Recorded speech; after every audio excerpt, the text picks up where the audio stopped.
እኔ ምልሽ ግን ሃኒ እንዴት እንደምነግረው ጨንቆኛል። ቆይ ግን አንቺ እንዴት እንደዚህ አይነት ውሳኔ ትወስኛለሽ? ትንሽ እንኳን ለሱ አታስቢ? ኡፍ አንቺ ደግሞ እንደዚህ ያልሽ ጭንቀቴን አታብሹ። እሱ ይሄንን ሲሰማ ምን እንደሚሆን አስበሽ? ልክ ነሽ እኮ ግን ለኔም ለቤተሰቦችም ህይወት መቀየር የሚሻለው ይሄ ነው። ብታስቢበት ግን ጥሩ ነው። ደግሞ ይኸውልሽ መጣልሽ። የኔ ፍቅር ምንድነው እንደዚህ አስቸኩለሽ የጠራሽኝ? ደህና ነሽ አይደል? ደህና ነኝ። ምን ሆነሻል? ቆይ ፊትሽም ልክ አይደለም።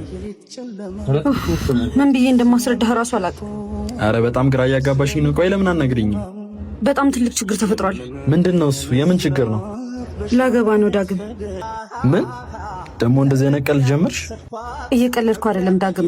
እኔም ቤተሰቦችም ያለንበትን ችግር ታውቃለህ። እያወራሽ ያለሽው ነገር ግን ታውቆሻል። እውነታው ነው ዳግም። ይህን እንደማደርግ ለአባቴ ቃል ገብቼለታለሁ። የእኔ ላንቺ መድከም ትርጉም የለው። ቆይ ለኔ እንኳን ትንሽ አታስቢው?